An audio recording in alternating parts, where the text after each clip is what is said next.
Hey guys, welcome back. Today I'm going to be starting a new series that I'm going to be doing ongoing as my channel progresses, and that's going to be a monthly manga wrap-up. I know a lot of other manga YouTubers specifically really like to make these type of videos, and I think it's really great for a channel to have. I still plan on doing a lot of first impressions and reviews of individual series, but I think this will be just a great way to let you guys know what I've been reading and also act as a little sneak peek for reviews to come in the future. These videos will almost always be where you first hear me talk about the series a little, and based on my feedback from you, will factor into the order of the reviews I plan to make in the future. I'm just letting you guys know all this just so you can know what to expect. I'm not going to do really any major deep dives into the series in the wrap-up videos, so don't worry if you haven't read the series I'm talking about, because honestly the spoilers will be kept to a minimum to not ruin the story for you guys, because at the end of the day, this is just my way of letting you guys know some good series that I've been reading. Typically these videos will come out at the end or very beginning of a new month, but as you guys can see, this video is coming out a little bit late. On the bright side, it's coming out late because I was waiting for my new PC parts to come in, and they finally came in and they're ready to use. On top of that, I also got a new microphone dedicated for making these videos, so the audio should be a lot better. Give it a video or two though, because I'm still kind of working out the kinks with it, because it's more in depth than my old mic was. But hopefully with all these improvements, you guys will be getting more videos, because I'll be able to render and edit the videos a lot easier on the setup I have now. So yeah guys, let me know if you think this is a good type of series to start and if I should continue it. Also, if you want a more in-depth review of any of these series, just leave a comment and I'll add it to my list of reviews I'm working on. Got a really long list, but I can adjust the order that they're in based on preference. I'm going to start off with the only one-shot I read this month. Downfall is one of Inoue Asano's lesser-known works, and read works honestly. It began publication in May of 2017 and was later brought to the English readers in February of 2020. So in the grand scheme of things, it's one of his newer works brought to English, if I had to guess. The story follows the protagonist, a middle-aged mangaka who has a long-running series that just reached the end, and this short story follows, as the title implies, the downfall of his life, as each aspect of his life begins to crumble in front of him. I know from reading some things online, people aren't the biggest fan of this work, but I actually enjoyed it for what it is. Unlike a lot of the manga I read, it may sound weird, but it's almost refreshing for the protagonist to be a real piece of shit. This isn't the kind of story where you slowly see a great person watch his life crumble around him. He really is just as much a detriment to his own life as the outside factors. He not only pushes anyone who remotely cares about him away, but he also fills this void with, how should I say this? Buying time from ladies of the night. That on its own is pretty low, but there's a whole other level of depravity to it that I just won't get into in the video, and you'll just have to read it to see what I mean. It might sound like I have a lot of negative things to say about the story, but it's actually the opposite. I think Inoue set out to tell this story where you're not really sure if you should feel bad for the protagonist or not, and I really think he executed that plan perfectly. Although it's not my favorite Asano work, if you're looking for something short and different from everything else in your collection, give Downfall a read, because it definitely fills that role. Moving on, this shockingly might be the best thing I've read this month, and I know you might not think it's super shocking, but when you see some of the other things I read this month, it's pretty shocking. And what I'm talking about is I read the second omnibus of The Climber. And before starting the series, I heard the reins of the series was passed around a lot until it finally landed in Shinichi's hands. Shinichi, the author of another popular series, Innocent, which also has an English release. And hearing all that, I wasn't really sure how the beginning of the story itself was going to be, but I'm still really enjoying this series from the beginning up until where I'm at now. I don't know if it's considered a sports manga to everyone else, but to me it is. And it's pretty up there with the likes of Slam Dunk, and I'm only, 4 volumes into it? 4 volumes into it. My favorite aspect of this series is the protagonist's worldview. He's a high schooler and he is a loner through and through. He's only happy when it's just him and no one else, with no outside noise. And what's interesting is, instead of becoming a shut-in and avoiding the public eye as much as possible as you'd assume a loner would, he strives for an even more extreme form of seclusion. And that's where the premise of this series comes from, because he has an incredible drive to climb, not just for the sport of it, but to reach the highest and most dangerous mountains where no other person would dare to go, just so he can be alone. In the second volume, we start to see how dedicated he really is to becoming a climber. We skip forward 2 years from the events of the last volume, and Mori is working a part-time job in some refrigeration plant. And quite literally, everything he does outside of work is carefully planned by him to achieve his goals of climbing. He takes his breaks in the freezer to get acclimated to the high altitude climates. He carries climbing backpacks everywhere with like 20 gallons of water in it so he can get used to the load he's gonna have to carry up the mountains. Even the apartment he lives in is like absurd. He has no electricity, no water, no furniture. He just sleeps on the floor just so he can save every single dollar he makes to afford the expeditions he wants to go on in the future because they're super expensive. This is a little bit of a spoiler warning, so if you haven't read it yet, I would skip ahead to this time mark. But this volume starts to hint at where his future aspirations really lay in terms of climbing, because up until now he was kind of just doing it for the thrill and just to see what he could do. But now he's set his sights on a very real and very dangerous mountain ridge, considered one of the most dangerous places in the world, and it's called K2. And this isn't like a fantasy mountain, it's a real mountain. It's located between Pakistan and China. I'll throw up a world map here so you guys can see it. So Mori not only wants to conquer this mountain, which is insane on its own, like people die on this mountain every year, like for real, but he wants to do it alone because he's insane. And that brings me to another aspect of the series that I'm really interested to see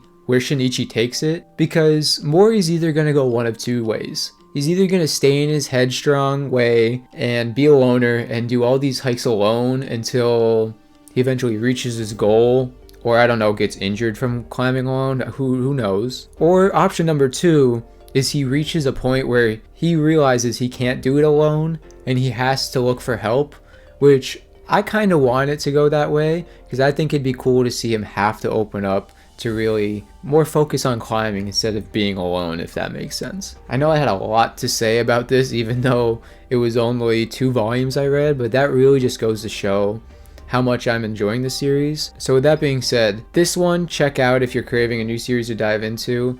And out of everything on this list, it's probably my #1 recommendation for the month, honestly. The next 3 series I'm going to be talking about, I'm not going to go super in depth with because I plan on doing full reviews on the series in the near future, so within the next few months. But the first series is Soul Eater. This manga is written by the same author as Fire Force, and I actually read the first 13 volumes of Fire Force before reading Soul Eater. Having read roughly the same amount of each series, if I had to say, I really do prefer Soul Eater over Fire Force. The mangaka just has a really unique art style, and it blends perfectly with the world this story specifically takes place in, even though they're kind of in the same world, but that's a different discussion. While I'm mentioning the artwork, I just want to point out something that I haven't really seen mentioned about the series online unless I missed it, but regardless, I'm going to say it here. If you've read any of the series, if not, it's not really a spoiler, but there's this quote-unquote madness that takes over in certain parts of the series. And when the madness takes over, the artwork completely changes. Like, it's a completely different style. It's just like rough sketch outlines with super dark lines. It's really hard to tell what's going on, but it's one of the only times I've seen an author really portray how a character's feeling just through the artwork. Like, it could have no words in it and you could see how this madness is affecting each character differently, and props to the mangaka for that. And besides the artwork, still comparing to Fire Force, I think the pacing is much more the speed I like in a shonen manga in Soul Eater. Unlike in Fire Force, the story follows multiple students at the DWMA, which keeps the story moving at a real breakneck pace, because you're following one group of characters, and once their like little storyline is over, you immediately jump to another group of students who are in the thick of their storyline too. So you really have no downtime, but you're also getting a break from each character to where it's not feeling overwhelming or favoriting one over the other. And the different groups you follow really are unique, and the groups you follow are really unique. Like, each group is made up of 2 to 3 characters, which I'll get into in a minute, And these groups that you follow, pretty much every group has something interesting going on in their plot line. Like every single character has some type of barrier they need to overcome to become stronger, and each of them is trying to overcome them in their own way. So even if you don't enjoy one group, within the volume, you'll be going into another storyline following another group. So the way these groups are formed, you're either a Meister or a weapon. And you can think of the Meister as the one controlling the weapon and the weapon as the weapon. Meisters are able to use their souls to connect their souls with the weapon, and the weapon can do the same and can turn into a specific weapon.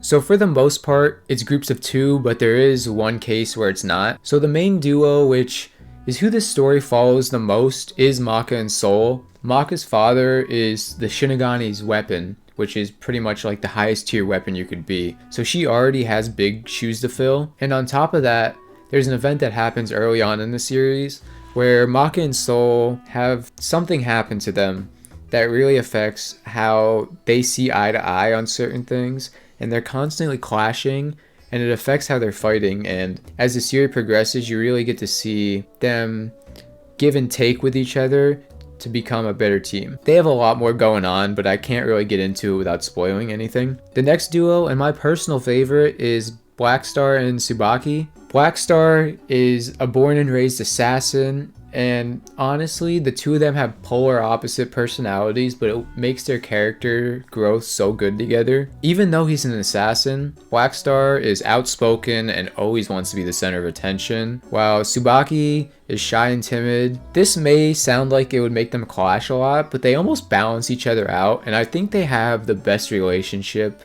among Meister Weapon in the series. One thing they do both share, however, is having, I guess, their innocence taken away in their childhood from some outside means they had no control over. And the bond they form and the evolution these two have is just incredible, and it just helps that every single battle they have is just peak. Like, Blackstar's fights are just 10 out of 10 every single time, I promise you that. I haven't even finished the series yet, but the part I'm at right now, there's about to be another fight with Blackstar, and I bet money it's one of the best fights in the series. That's how confident I am. And the last group isn't actually a duo, but it's actually a trio. The Meister is Death the Kid, the son of Shinigami, the virtual principal of the school pretty much, and he has 2 weapons actually. Elizabeth and Patty are dual wield revolvers that he uses, and he holds them upside down. It's super funny. And despite the name, Death tends to have a lot of the comedic moments involving his obsession with symmetry. If something's not symmetric, he loses his mind. Like, he is not functional. He has a mental breakdown. And it's really interesting too, because it was starting to get old, and as soon as it did,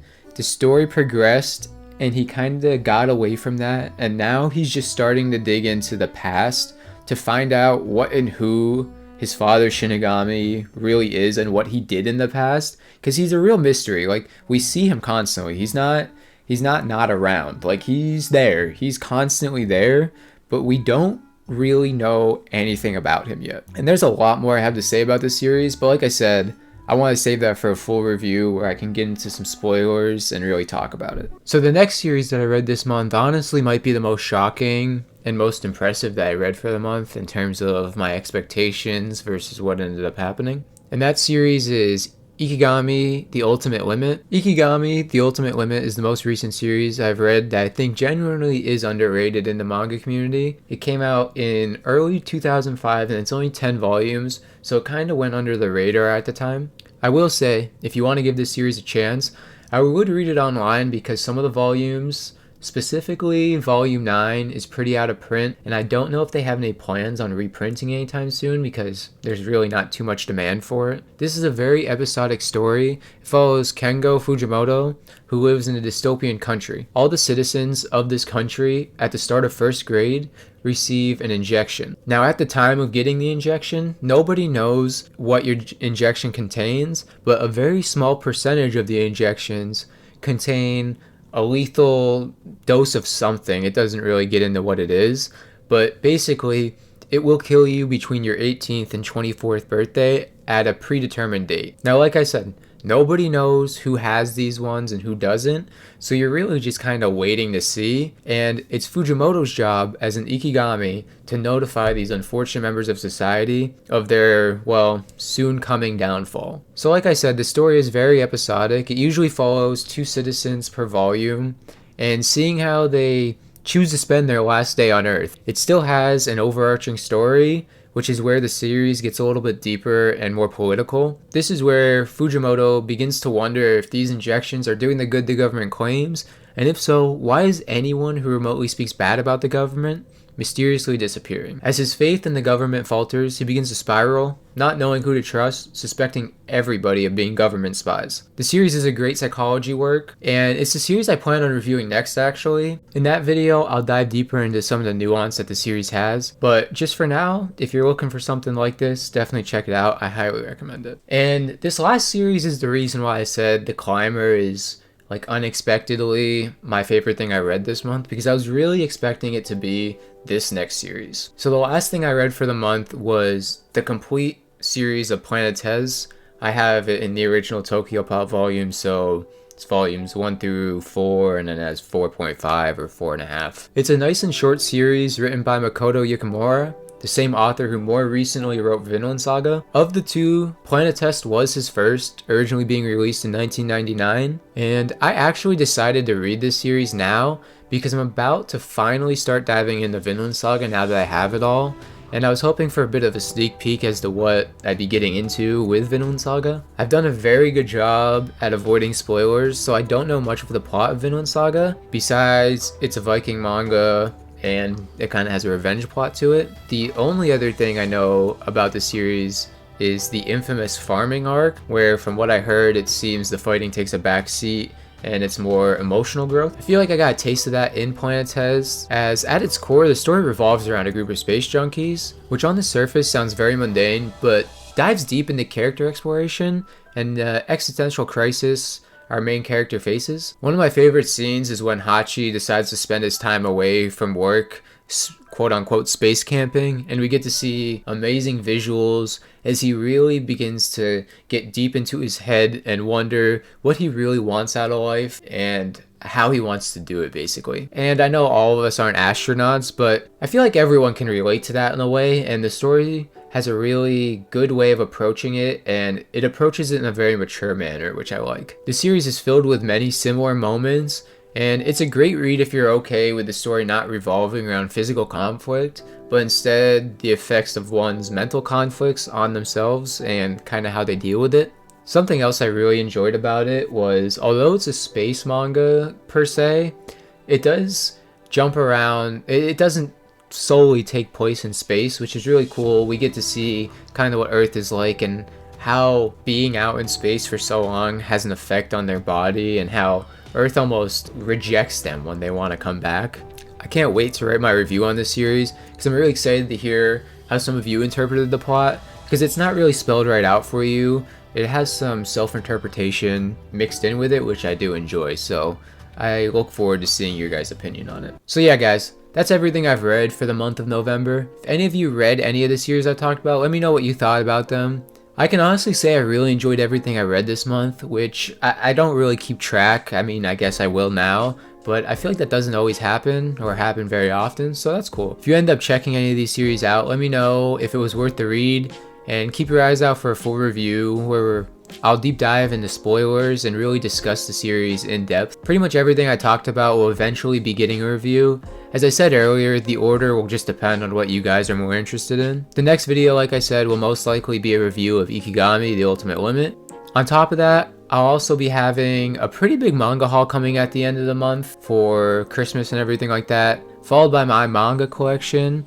The only thing I'm waiting on for the manga collection is I just have to get to IKEA one last time to buy the last few shelves I need to get the ideal setup for the video. Because I waited this long to make the manga collection, I might as well show it to you guys in all of its glory. So yeah, I have some very good videos coming in my personal opinion. So if you want to see those videos when they come out, subscribe so you can see it as soon as it comes out. And if you like the series, please leave a like so I know it's worth continuing to make these videos. Also, if you like the series, please leave a like so I know it's worth continuing making these videos. As you can see by the runtime, it's a pretty long video, so it does take some time to make, so if you guys aren't interested in it, I won't keep making them. If you're looking for anything else I put out, I recently did a first impression on Kingdom, which is a very popular series that finally got a release in English. If you want to check that out, I'll link it here. So check that video out if you guys want to, but I won't keep you guys any longer. I will see you guys in the next video, and have a good one.